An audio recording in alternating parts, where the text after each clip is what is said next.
para Freud, a nossa cabeça seria tranquilamente uma panela de pressão. Então tu precisa abrir a válvula para dar escape. E aqui, fazendo a ligação com a música, ele tá achando que esse teste tá sendo sem piedade demais, tá sendo exagerado, e ele não tem defesas, é porque a válvula dele não tá aguentando a pressão que a própria cabeça tá fazendo.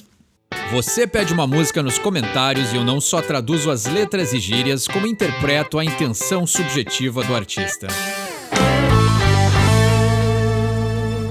Vamos continuar nossa conversa sobre 21 Pilots. Enquanto vocês pedirem músicas, eu vou continuar traduzindo. E vocês pediram muito Migraine, né? Jumpsuit também é uma música que está sendo muito requisitada. Então, enquanto tiver essas músicas que uma grande quantidade de pessoas querem assistir a interpretação, eu vou continuar falando de 21 Pilots, uma música aí, né? Uma música e um grupo que reúne muito aí a temática do canal, música, inglês e psicologia. Então, eu fico muito feliz que a gente achou um artista que a gente possa exercitar o propósito do canal. E uma coisa que eu notei nesse videoclipe da Migraine é que eles estão, eu vou chutar assim, né, mas eles não estão passando ali pelo edifício do Seinfeld ou o edifício do Friends. É um dos dois, assim, eu olhei o clipe assim e ou ele tá em Nova York ou ele tá em algum lugar que parece muito o edifício de algum seriado famoso. E eu vou chutar ou Seinfeld ou Friends, mas eu não sei se a minha memória também não tá um pouquinho...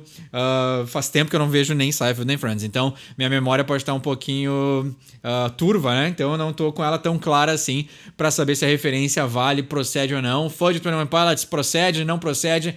Deixa embaixo nos comentários. E uma coisa que eu notei nessa música e no jeito dele de compor, assim, que é muito interessante e que ele faz muito diferente, porque assim, 21 Pilots, será que é rap? Será que é pop? Será que é tudo? Né? Será que já é uma junção moderna e tem um nome para esse estilo? Mas o cara ali que canta, é Tyler, né, o nome dele? Ele tem uma noção, eu vou chutar que ele é multi-instrumentista, porque ele tem uma noção de ritmo muito forte. E eu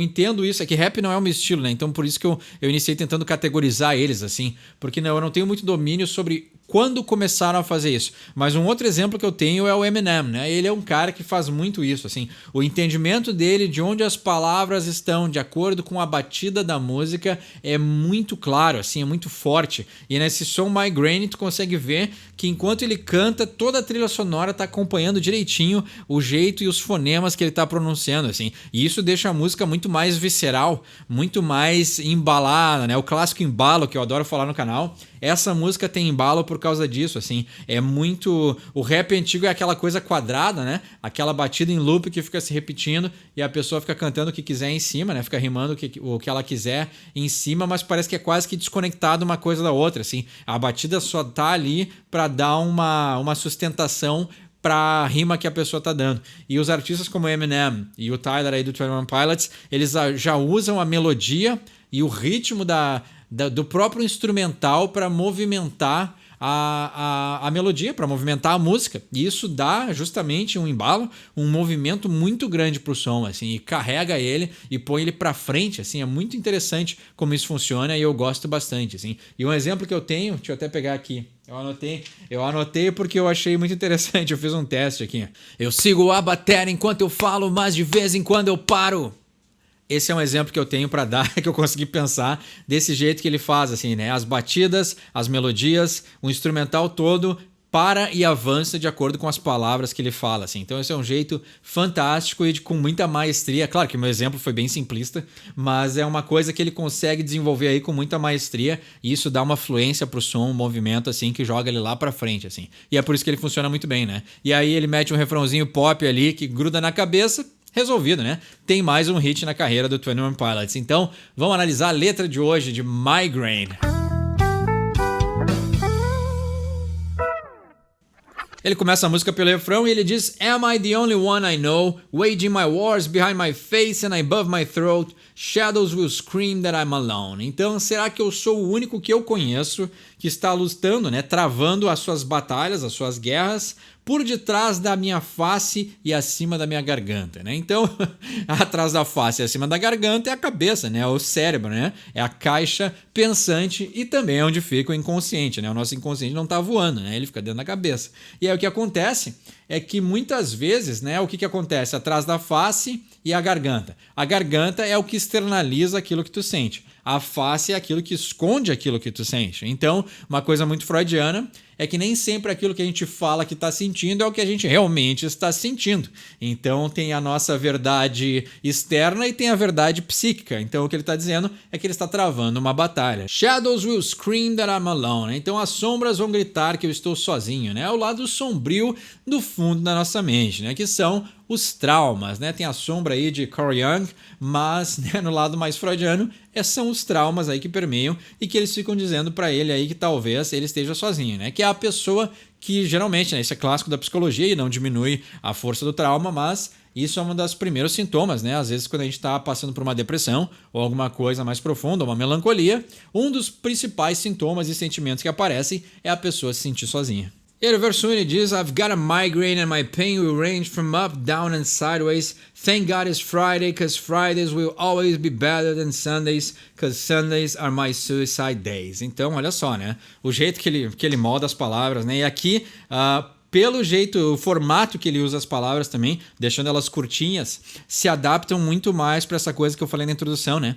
Então as batidas e o ritmo podem ser alocadas ali, encaixadas de acordo com as sílabas e as palavras que ele está rimando. Então isso aqui é muita maestria, assim, muita experiência na hora de compor um som e usar esse tipo de técnica. Então quando ele diz I've got a migraine, eu tenho aí uma enxaqueca, né? Dor de cabeça é headache e migraine é aquela mais forte, então aquela que martela na cabeça. Então já mostra aí outro sinal de alguma coisa que realmente incomoda ele. And my pain will range from up, down and sideways. Thank God it's Friday. Então olha só que interessante. And my pain will range, né? Range é a variável, né? Range pode ser a distância, em outra palavra, mas range pode ser essa variabilidade da dor, ou seja, o quanto essa dor vai de altos e baixos. E ele diz, my pain will range from up, down and sideways, ou seja, o sinal da cruz. E aí ele diz, thank God it's Friday. Graças a Deus é sexta-feira. Então, talvez essa dor esteja motivando ele a buscar uma ajuda religiosa, uma ajuda superior. Então ele diz, porque é interessante, né? Essa ideia parece sozinho, isolado, up, down and sideways, parece que as dores estão vindo de todos os lados. Mas se tu fizer o up, down and sideways, é o sinal da cruz. E aí na próxima frase ele confirma dizendo, thank God it's Friday. Graças a Deus é sexta-feira.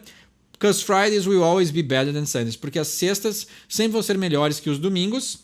Because Sundays are my suicide days, né? Porque os domingos são os meus dias de tirar a própria vida, né? Essa palavra não pode falar. Então ele diz... sexta-feira é o dia mais alegre, porque, né? Sextou para nós, mas o domingo tu sabe que a semana vai recomeçar e talvez com o recomeço da semana venha, né, os problemas rotineiros, né, de trabalho, vida, estudo e todas as coisas que a gente precisa fazer numa sociedade produtiva, né? Então, e levando pelo lado religioso também, os domingos talvez sejam ruins porque são os dias que a missa está mais lotada. E talvez na missa de sexta seja mais vazia, porque, né, tem que ser muito devoto para ir na missa em algum dia da semana que não seja o domingo, né? E até ter tempo livre também para fazer isso. Então, talvez... Tô levando muito pro lado religioso, mas eu não sei, achei uma conexão aqui, né? I don't know why they always seem so dismal. Thunderstorms, clouds, snow and slight drizzle. Whether's the weather or the letters by my bed. Sometimes death seems better than the migraine in my head. Então, muito interessante, né? Vamos lá. Os domingos são os dias aí que ele quer tirar a própria vida. Eu não sei porquê, mas eles sempre parecem ser muito tristes, né? O dismal é algo mais sombrio, algo mais sóbrio, algo que te leva à sobriedade do domingo até... Tô forçando a barra aqui, né? Mas para a pessoa mais religiosa, né? É um dia mais sóbrio. Então, para ele é um dia que tem mais peso, pode ser também, né? Thunderstorms, clouds, snow and slight drizzle. Whether's the weather or the letters by my bed. Então, thunderstorms, né? Tempestades de trovão, clouds, nuvens, snow, neve, and slight drizzle, que é um chuvisco, assim, né? Drizzle é chuvisco, então um chuvisco leve. Mas é interessante, então, né? Tem trovoadas, tem nuvens, tem neve, né? Então ele deve estar morando aí num país norte-americano, provavelmente, né? Mas... o que acontece é que todas essas... ou em Porto Alegre, né? Porque acontecer tudo isso no mesmo dia é bem provável. Mas as tempestades, as nuvens, né? A neve, isso são tudo coisas fortes. Coisas que caem de cima para baixo, né? Coisas que aí enturvam, né? Inubreiam... não estou achando a palavra. São coisas aí que ofuscam o céu. ofuscam a claridade do céu que ele vive. Então também tem essa conotação assim mais poética, né? O céu dele está mais apagado por essas tempestades, né? Esses fenômenos naturais que estão fora do controle. Pode ser isso também. Whether it's the weather or the letters by my bed, sometimes death seems better than the migraine in my head. Então aqui ele combinou duas palavras muito parecidas, né? Então ele diz aqui, né? Tanto faz se seja o tempo, né? O tempo dessa coisa de clima, né? Então não importa se seja o clima ou as cartas que estão do lado da minha cama. E cartas podem ser várias coisas, né? Podem ser cartas de despedida, podem ser letras de música, e às vezes letras de música também são cartas de despedida, né? Então tem vários sentidos aqui, né? Sometimes death seems better than the migraine in my head. Então às vezes a morte parece ser melhor do que essa enxaqueca que está na minha cabeça. Então, né?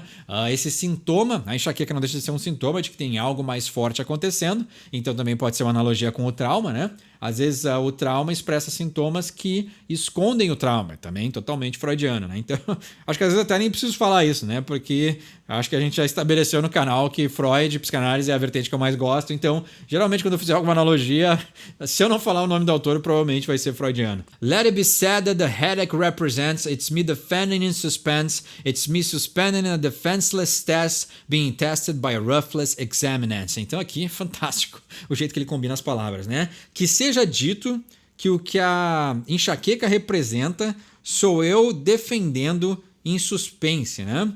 It's me defending in suspense. Então, defender em suspense é a ideia de estar suspendido. É a ideia de não estar fisicamente aqui, né? Não é o suspense de filme de suspense, mas sim a ideia de estar em suspensão. Ou seja, é o que eu acabei de explicar, né? Então, a enxaqueca é simplesmente uma representação de algo a mais que está incomodando ele internamente, né? Acho que eu falei no Chili Peppers, psicossomático. Então, já está virando físico aquela coisa mental que não foi tratada. It's me suspended in a defenseless test. Então, sou eu suspendido num teste onde eu não consigo me defender, né? Defenseless. É um teste onde eu não tenho defesa. Being tested by a ruthless examiner. Então eu estou sendo testado por um examinador, né? A pessoa que aplica o teste, um testador que seja, um professor? Não é bem professor, né? Examiner é a pessoa que aplica o exame, né? Mas eu acho que a gente não tem uma palavra específica para a pessoa que aplica o exame. O examinador, pode ser.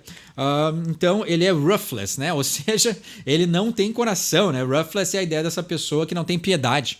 Então, para também continuar com o tema religioso, né? Então, eu estou sendo testado por um examinador que não tem piedade, né? Suspendido em um teste que não tem defesa. Claro, né? Porque as defesas são internas e se ele não consegue aí identificar o trauma ou a causa da enxaqueca, que é a representação do trauma, freudiano, então o que acontece? Ele acha que a pessoa que está sendo examinada, que está examinando ele, não tem coração, não tem piedade, né? E ele se sente numa posição passiva. Ele está numa posição onde ele também não tem recursos para lidar com essa testagem, talvez até metafórica, né? Uma testagem da vida. E isso acontece muito, assim. É muito interessante, né? Como a vida testa o nosso preparo psicológico, espiritual, psíquico. Então tem várias coisas que somos testados durante a nossa caminhada terrena. E até eu que não sou super espiritualizado, eu acredito muito que exista essas fases, esses propósitos, essas coisas que acontecem na vida. Até porque a psicologia, principalmente a freudiana, vou explicar de novo, mas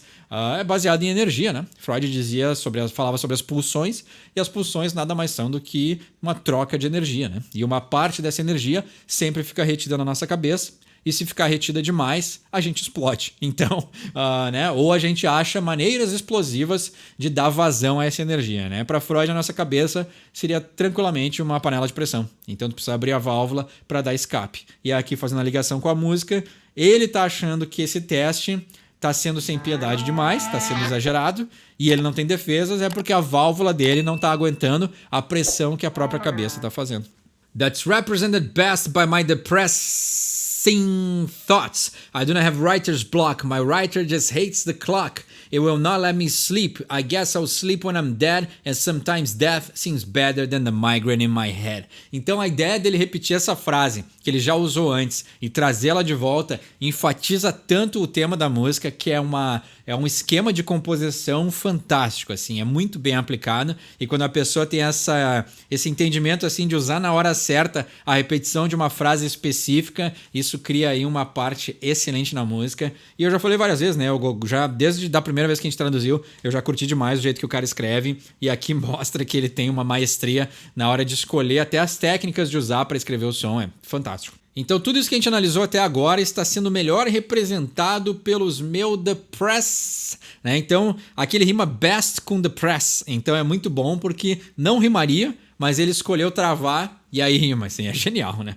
E aí ele diz, né? Então é melhor representado pelos meus pensamentos depressivos. E aí ele dá essa hesitadinha em falar sobre depressão, então pode ser até uma coisa literal, ele tá realmente... se questionando, será que eu falo sobre depressão ou não? E aí quebrar a palavra ao meio também quebra um pouco a nossa expectativa sobre a depressão, né? Ou sobre artistas que falam sobre ela. Então, muito bem escrito. I do not have writer's block. Então, eu não tenho o bloqueio do escritor, né? Ou seja, a falta de inspiração. My writer just hates the clock, né? O meu escritor apenas odeia o relógio. Isso aqui é clássico da personalidade do escritor, da pessoa criativa, que a inspiração só vem quando a pessoa tá afim, né? Tu não consegue escrever... Tu pode te treinar a escrever assim. Uma vez eu fiz um desafio que era escrever uma música por dia durante 2 semanas, eu acho, ou 10 dias. Eu não lembro muito bem assim, mas é muito interessante porque é um exercício que te faz pensar que a criatividade ela também pode ser exercitada, né? Ela não é essa coisa mágica que flui e tu tem que estar no dia, tudo tem que se alinhar naquele dia, os planetas e as estrelas, para que saia uma música boa. E às vezes simplesmente se tu exercitar a prática de criar, as tuas criações automaticamente começam a ser melhores, assim. Então é interessante esse contraste, assim. E aí quebra um pouco essa mística de que as inspirações são divinas, assim, né? Também acontece, e já teve casos, assim, de... Comigo mesmo aconteceu, assim, de eu estar parado e vinha uma música do nada, assim. A música inteira, completa, a ideia toda, assim, e tu tem que correr para escrever logo para não perder, porque senão ela some, né? Então tem essas relações, essas manifestações que a gente não sabe por que acontecem, mas também existe a música trabalhada. Existe a música que é criada, que é elaborada, que é construída, e essas duas técnicas são válidas, né? Então ele está dizendo aqui que o escritor dele odeia o relógio, né? Ele está meio que brincando aí que a inspiração dele não gosta muito desse trabalho. E também pode ser uma leve crítica à indústria da música, né? Ele não quer trabalhar sob a pressão de criar hits. Pode ser isso também. It will not let me sleep. I guess I'll sleep when I'm dead. And sometimes death seems better than the migraine in my head. Então aqui pode ser também o contrário, né? Ele não tem o bloqueio de escritor, então ele tem inspiração contínua, mas o escritor dele, né, o escritor interno, inconsciente, a inspiração, odeia o relógio. E essa inspiração, essa ideia, o escritor mental, não vai deixar ele dormir. Ou seja, talvez a inspiração, que também é outra coisa clássica dos músicos, né, pode vir durante a madrugada, ou vir em horários que não são costumeiros, assim, corriqueiros, né, horários habituais. Então, pintou a inspiração, tu tem que pegar e anotar a ideia antes que ela vá embora, como eu falei, né? Então, não deixa ele dormir. I guess I'll sleep when I'm dead. Então, eu acho que eu vou dormir quando eu morrer. E, às vezes, a morte parece ser muito melhor do que essa enxaqueca que está na minha cabeça, assim. É muito bom, muito bom. E aí no verso 2 ele diz, I am not as fine as I seem, pardon me for yelling, I'm telling you green gardens are not what's growing in my psyche, it's a different me, a difficult beast feasting on burned down trees. Interessante, e aqui ele usa psyche, né? O psique, o inconsciente, então ele já está muito por dentro da psicologia, né? Eu não estou tão bem quanto eu pareço, me perdoe por gritar. Eu estou dizendo que os jardins verdes não são o que estão crescendo dentro do meu inconsciente, é um eu diferente. Uma fera, né? Uma fera é um ser selvagem, então uma besta que é muito difícil, né? A difficult beast, né? Então aí algo indomável, algo selvagem que está feasting, né? Feasting é se deleitando aí, né? Comendo, tá? Mas comendo de uma maneira exagerada. Não sei que palavra usar para feasting, né? Mas feast é a ideia de ter aí uma ceia, mas é a ideia de simplesmente esbanjar, pode ser assim, né? Comer de modo que esbanje, então ele está aí esbanjando burn down trees, né? Então aí essa besta que está vivendo dentro dele, ela está se alimentando de uma forma voraz das árvores que foram queimadas dentro do inconsciente. Então, interessante, né? E também queimar as árvores, né? Ou seja, ele podia ter um jardim verde dentro do inconsciente, podia estar tudo verde, tá tudo legal, tá tudo... O verde também no inconsciente representa, né? Isso aqui é muito da psicologia, então ele provavelmente fez análise de sonhos, né? Mas quando a gente sonha com natureza, com verde, com coisas e temáticas tipo madeira, né? Isso é total análise de sonho. Até agora eu falo madeira, né? Então, quando tu sonha com verde, árvore, natureza, madeira, tudo que for natural, que remeta à natureza, tem a ver com algo saudável. E como ele está sonhando com árvores queimadas, que uma besta se alimenta delas, ele está dizendo que lá dentro tem sombra. Lá dentro tem algo que é muito indomável, tem algo que é muito mais forte do que o controle que ele tem sobre si mesmo. Então é muito interessante. Freeze frame, please let me paint a mental picture portrait. Something you won't forget is all about my forehead and how it's a door that holds back contents that makes Pandora's box contents look non-violent. Então, vamos lá, né? Freeze frame. Então aí, pausa, né? Dá um congela a imagem. Esse é o freeze frame, né? E aí ele diz, please let me paint a mental picture portrait. Então, por favor, me deixe pintar uma pintura, um retrato de uma foto mental, né? Mental picture portrait. Retrato de uma foto mental. E ele quer te pintar, né? Então ele fez aqui vários trocadilhos, né? Usou várias coisas e palavras que remetem à mesma coisa, mas com sentidos diferentes, né? Paint é pintar, picture é a fotografia e portrait é o retrato. Então, tudo tá meio interligado, assim, né? E aí ele vai combinar todas essas coisas em uma fotografia mental. É interessante, né? Então, também mostra que já tá tudo meio desorganizado dentro da cabeça dele, né? Something you won't forget. Algo que você nunca vai esquecer. It's all about my forehead and how it's a door that holds back contents. Então, it's all about, é tudo sobre, mas na verdade ele está dizendo que o foco é a testa dele, forehead, and how it's a door that holds back contents. Então, e como ela é uma porta, o hold back é a ideia de segurar, mas na verdade ela é uma porta que aprisiona o conteúdo that makes Pandora Box contents look like non-violent. Então, que faz com que o conteúdo da Pandora Box, né, a caixa de Pandora, tenha conteúdos não violentos. Então, a mente dele é muito mais violenta do que todo o mal do mundo que estava guardado dentro da caixa de Pandora, né? Mas aí, na mitologia grega, quando a caixa de Pandora foi aberta e todo o mal saiu de dentro dela, a única coisa que sobrou foi a esperança. Mas como o Tyler ainda está com o mal dentro da própria mente, ele ainda não consegue se sentir no ponto de superar a sua depressão e começar a sentir a tão famosa e chamada esperança. Behind my eyelids are islands of violence, my mind shipwrecked. This is the only land my mind could find. I did not know it was such a violent island. Full of tidal waves, suicidal crazed lions. Então, vamos lá. Por detrás das minhas pálpebras estão ilhas de violência. My mind shipwrecked. Então, a minha mente, ela naufragou, né? Shipwrecked é a ideia do... É um naufrágio, né? This is the only land my mind could find. Essa é a única terra que a minha mente poderia encontrar. I did not know it was such a violent island. Eu não sabia que era uma ilha tão violenta, né? Então a ilha também pode ser a ideia, né? Clássico interpretação de sonho também, mas a ilha é o isolamento. Então ele se sente isolado e preso aí com todas essas feras, bichos e sombras que permeiam aí o inconsciente dele, né? Interessante. Ele não sabia que dentro da cabeça dele era uma ilha muito violenta, né? Ou seja, está isolado junto com a violência. Full of tidal waves, então cheio de ondas de maré, coisas muito fortes, né? Suicidal crazed lions, então leões malucos que tiram a própria vida. They are trying to eat me, blood running down their chin, and I know that I can fight or I can let the lion win. I begin to assemble what weapons I can find, because sometimes to stay alive, you gotta kill your mind. Fantástico, fantástico, muito bom. Vamos lá. Eles estão tentando me comer e o sangue está correndo pelo queixo deles. Então, and I know that I can fight. E eu sei que eu consigo lutar, ou eu posso deixar o leão vencer.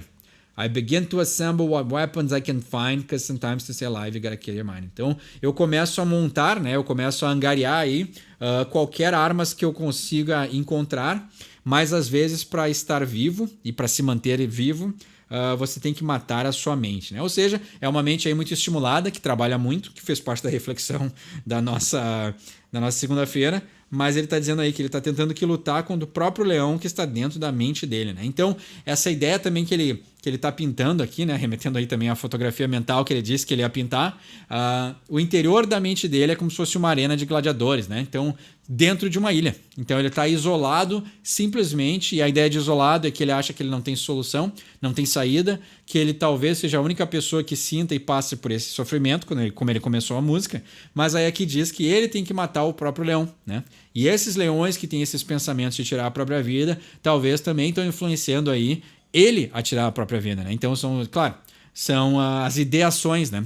Ideações de tirar a própria vida é um dos primeiros passos que começa a pessoa a virar essa chave para a pessoa achar que não merece viver. Então ele está aí juntando todas as armas que ele pode ter para acalmar esse calor da mente, para simplesmente ela parar de influenciar ele com tanta coisa maligna, né? E sombria. Interessante, muito poético também. E aí, claro, ele entra no refrão onde ele diz: será que eu sou a única pessoa, né, que está lutando guerras por detrás do meu rosto? Então, muito legal, muito poético. E aí na ponte do som ele diz: And I will say that we should take a day to break away from all the pain our brains has made. The game is not played alone. Então eu vou dizer que nós deveríamos aí tirar um dia para se libertar, né, break away, né, se desvencilhar de toda a dor que os nossos cérebros criaram. The game is not played alone. O jogo não é jogado sozinho. Muito interessante. Então aqui ele está compartilhando essa ideia de que as pessoas têm que compartilhar, né? Então em alguma outra letra dele também, acho que ele falou... Agora eu não confundi se a gente traduziu de algum outro artista, mas eu acho que foi do que a gente traduziu semana passada. E ele falou, né, dessa ideia de compartilhar com os outros o sofrimento, né? Então não se permitir viver essa dor sozinho. Isso é uma mensagem excelente e ela tem que ser compartilhada por todos nós, em todos os momentos, assim, né? Então acho que não é só na hora de traduzir a música, não é só na hora de simpatizar e empatizar com o poeta que está escrevendo esse som, mas sim no nosso dia a dia, né? Então, eu querendo ser psicólogo, faz muito sentido isso aqui, né? E as pessoas, eu acho que elas ainda têm hoje em dia dificuldade de poder pedir ajuda, assim. E eu acho que se alguém está vendo esse vídeo e precisa pedir ajuda, talvez isso seja aqui um momento para parar e refletir e dizer: não, talvez eu tenha que fazer isso mesmo, né? E tem que ter coragem para tomar esse passo, assim. Às vezes eu acho que esses leões aí, essa ilha dentro da nossa cabeça, elas fazem a gente pensar que às vezes não tem saída, ou que a gente tem que deixar para lá, ou não vale a pena, ou dá medo iniciar esse processo também. Então é uma luta que não é fácil. Então a gente tem que reconhecer também as pessoas que têm coragem de iniciar esse processo. And I would say that we should take a moment and hold it and keep it frozen and know that life has a hopeful undertone. Então, eu vou dizer que nós deveríamos pegar esse momento e segurá-lo e manter ele congelado e saber que a vida tem aí uma mensagem, né? Um tom de esperança, né? O undertone é aquilo que vai por baixo, né? Então, uma camada, né? Ou seja, um sentido... Tem o sentido primordial e tem um sentido secundário, né? Então, a vida, um dos sentidos secundários da vida, sem ser o primordial, é a esperança, né? Então é interessante assim, né? Uma camada dentro do sentido da vida seria a esperança, né? Então, ou seja, a vida ainda tem uma mensagem positiva, né? Então essa ideia de também abrir a caixa de Pandora, como a gente traduziu ali, também pode fazer sentido com essa ideia de que a esperança só apareceu depois de que todo o mal saiu da caixa. Então também tem essa ideia, né? Libertar o mal foi o primeiro momento, mas esse segundo momento, essa segunda passagem, esse segundo sentido, eu não estou achando uma palavra específica para undertone, mas é essa ideia de que é algo subliminar, algo subjetivo. Pode ser. A esperança é uma mensagem subjetiva da vida. Pode ser. E aí ele termina a música dizendo "Made it this far", né? Então eu consegui me manter vivo, né? Eu consegui vencer até agora. Ou seja, ele ainda tá na batalha, ele ainda tá vivo. E aí só pra gente, antes de terminar aqui, né? Essa ideia... Aqui é o único momento da música que ele idealiza. E é curioso assim, né? Ele diz que a gente tem que pegar um momento, segurá-lo e mantê-lo congelado. Ou seja, ele quer se agarrar nesse momento. E isso reflete uma pessoa que ainda passa por trauma. Porque essa ideia de controlar as coisas, né? Ter o controle sobre um momento é uma coisa que tu não consegue controlar. É uma coisa que vem, vai e só sobra a memória. Só sobra a pintura mental que ele falou ali. Então essa ideia de congelar o momento parece muito alguém ainda tentando se agarrar em algo que está fora do controle, assim. Então é interessante, né? Mas ele ainda consegue entender essa mensagem de esperança que a vida passa e ele está segurando firme porque ele ainda conseguiu se manter vivo. Então, bela mensagem, bela letra, mais uma letra poética aí do 21 Pilots. Tem um entendimento melhor dessa letra? Deixa embaixo nos comentários, letra profunda, bem longa também, então tem muita coisa aí pra gente descobrir por detrás desse som. Meu nome é Eduardo, esse é o Sorry for My English, e quem sabe inglês, tirar suas próprias conclusões.